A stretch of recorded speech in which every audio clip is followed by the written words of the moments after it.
नमस्कार दोस्तों, आज हम एक नया मुद्दा विलेज डिफेंस कमेटी यानी वीडीजी पे लेकर आए हैं। हमने देखा कि पिछले दिनों जब डांगरी कांड हुआ वहाँ पे वीडीजी वास्तव में बनी कब थी, 1985 में बनी थी। उसका विस्थापन हुआ तो उस पर हमने एक वीडियो बनाई है और उसका लिंक आपको हम शेयर कर देंगे डिस्क्रिप्शन बॉक्स में, आप जाकर देख सकते हैं।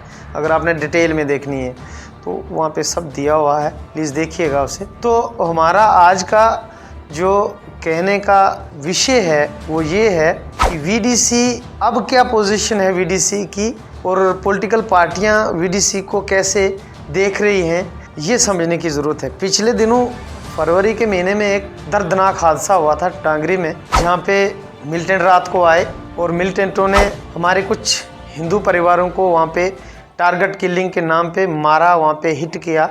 पाकिस्तान के नापाक इरादे वहाँ से प्रशिक्षित होकर उस एरिया को नोटिफाई किया गया था। वो आते हैं और नाम पूछ के, आधार कार्ड पूछ के उनको मार दिया जाता है। वहाँ पे हमारा एक वीडीसी का जवान बालकृष्ण जी भी उसी गांव में रहते थे। वहाँ पे कोई पुलिस फोर्स आर्मी उस एरिया में उस वक्त नहीं थी। वहाँ से कुछ दूरी पे हमारा पुलिस स्टेशन था, आर्मी भी बहुत दूर थी। वहाँ पे गांव में सडनली इंसिडेंट हो जाता है। वहाँ मिलिटेंट धड़ाधड़ से लोगों को मारना शुरू कर देते हैं। बालकृष्ण जी, वीडीसी की एक ऐसी नौकरी है, ये एक ऐसी ड्यूटी है जिसकी टाइमिंग नहीं है। चाहे आप पैरा स्पेशल कमांडो में चले जाइए, गरुड़ कमांडो में चले जाइए, या जितने भी हमारे स्पेशल फोर्सेस हैं, चाहे वो प्रेसिडेंट ऑफ इंडिया की सिक्योरिटी करते हैं, पीएम की सिक्योरिटी करते हैं, चीफ मिनिस्टरों की सिक्योरिटी करते हैं, गवर्नर हमारे जितने भी हर फोर्स के लिए उनकी ड्यूटी निर्धारित होती है कि आपको 3 घंटे ड्यूटी करनी है, उसके बाद आपकी जगह दूसरा आदमी आएगा। मगर मैं कहता हूं कि विलेज डिफेंस कमेटी और उसका जो नाम चेंज किया वीडीजी बनाया, विलेज डिफेंस गार्ड, उसकी ड्यूटी की कोई टाइमिंग नहीं है। 24 घंटे 24/7 ड्यूटी एक्टिवेट। अगर कोई पूछे तो पेमेंट क्या है, पेमेंट का है 24/0, कोई पेमेंट नहीं। और 20 साल से ये लोग देश के लिए कुर्बानियाँ दे रहे हैं, ड्यूटियाँ दे रहे हैं। मुझे अफसोस इस बात का है कि आखिर गवर्नमेंट को क्या सांप सूंघ जाता है कि उनकी कोई बात करे, भाई उनको सैलरी मिलनी चाहिए। क्या उनका वीडीसी वाले का परिवार नहीं होता है क्या? वीडीसी वाले को शौक नहीं होता है क्या? वीडीसी वाला क्या हिंदुस्तानी नागरिक नहीं है क्या? वीडीसी वाला अगर मिलिटेंटों को डांगरी में जो रिसेंट हमारा कांड हुआ, एक बालकृष्ण जी हमारे वीडीसी के जवान थे, वहाँ से नज़र पड़ी अब गवर्नमेंट को ना वीडीसी क्या चीज़ है, वीडीसी कहाँ से आई, वीडीसी करती क्या है। सिर्फ एक जवान ने ये दिखा दिया कि मिलिटेंटों को वहाँ से भगा दिया और उसके बाद 3-4 घंटे के बाद वहाँ इंडियन आर्मी पहुँचती है, पुलिस आती है, हमारी क्विक रिएक्शन रेस्क्यू टीमें पहुँचती हैं, उसके बाद सब सुविधा हमारे पास आ जाती है। मगर मौके पे हमारा कौन आदमी खड़ा था? बालकृष्ण, एक वीडीसी का नौजवान, वीडीसी का एक वो फौजी जिसने मिलिटेंटों को मजबूर कर दिया जंगल से भागने के लिए।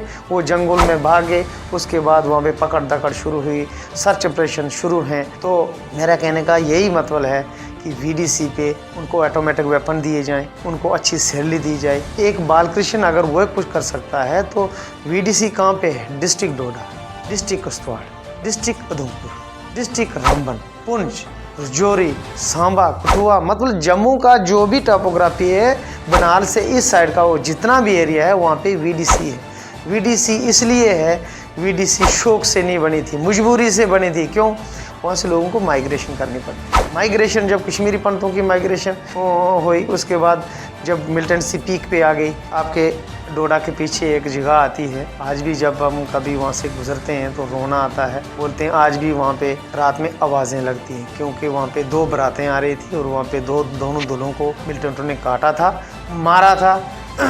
ज्वारका का कांड हुआ, तलवाड़ कांड हुए। ऐसे कांड जब होने के बाद वीडीसी अरूज में आई, वीडीसी की एस्टेब्लिशमेंट हुई और वीडीसी ने इन सब चीज़ों से लोगों को प्रोटेक्ट किया। मगर आज कौन कहता है मिलिटेंसी खत्म हो गई जम्मू कश्मीर में? नहीं हुई, बिल्कुल भी नहीं हुई है। इस चीज़ को दिमाग से निकाल दो कि मिलिटेंसी खत्म हुई है। अगर 2 महीने डांगरी में, 2 महीने फरवरी में, 2 महीने पहले हिंदू को पूछ कर मार दिया जाता, फिर कौन ऐसा आदमी है ये बोले कि जम्मू कश्मीर में मिलिटेंसी खत्म हो गई है। और फिर कुछ पॉलिटिकल पार्टियों के आप बयान सुन लीजिए, खास करके महबूबा जी का एक बयान सुन लीजिए, वीडीसी की प्रति वो कितनी खुश हैं। मतलब आप उनके बयान से ही अंदाज़ा लगा सकते हैं कि जम्मू कश्मीर में ऐसी कौन सी पार्टियां हैं जो वीडीसी को लेकर और यहाँ जो हिंदू माइनॉरिटी सिचुएशन में रहते हैं उनके दिल में कैसे सेंटिमेंट हैं और वो क्या बोलती हैं। वो मैं एलजी एडमिनिस्ट्रेशन से, होम मिनिस्टर अमित शाह जी से, मोदी जी से अपील करता हूँ, सर वो लोगों पे ध्यान देने की ज़रूरत है। वो लोग काम कर रहे हैं, वो जम्मू कश्मीर के वो सिपाही हैं जो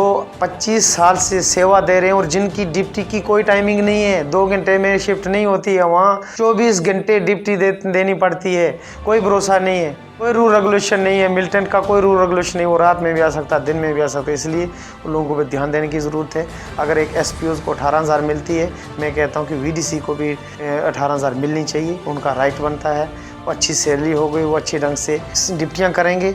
और मैं ये कह दूँ कि ऑटोमेटिक वेपन की जहाँ तक बात हो रही है, ज़रूर उनको ऑटोमेटिक वेपन दिए जाएँ, कम्युनिकेशन के लिए वेलस दिए जाएँ, ताकि हम पैरामिलिट्री फोर्सेस आर्मी के साथ कोऑर्डिनेशन में रह पाएँ और ज़्यादा से ज़्यादा हमारे जो मिलिटेंट्स कंट्रोल ऑपरेशंस होते हैं उनमें हम ज़्यादा से ज़्यादा कामयाबी हासिल करें। इसके साथ ही टाइम आपका ज़्यादा ना लेते हुए इस वीडियो को ज़्यादा से ज़्यादा शेयर कीजिए, क्योंकि शेयर करने से हमें मोटिवेशन मिलती है। आपकी मोटिवेशन आप जब देखते हैं ये वीडियो तो आपको ज़रूर उसको शेयर करना चाहिए, लाइक करना चाहिए, क्योंकि आपके लाइक करने से हमें मोटिवेशन मिलती है। आपको तो कोई फ़र्क नहीं पड़ता, मगर हमें फ़र्क पड़ता है आपका मोटिवेशन। और हमें कमेंट कीजिए, ज़्यादा से ज़्यादा कमेंट कीजिए और किस चीज़ पर आप वीडियो चाहते हैं।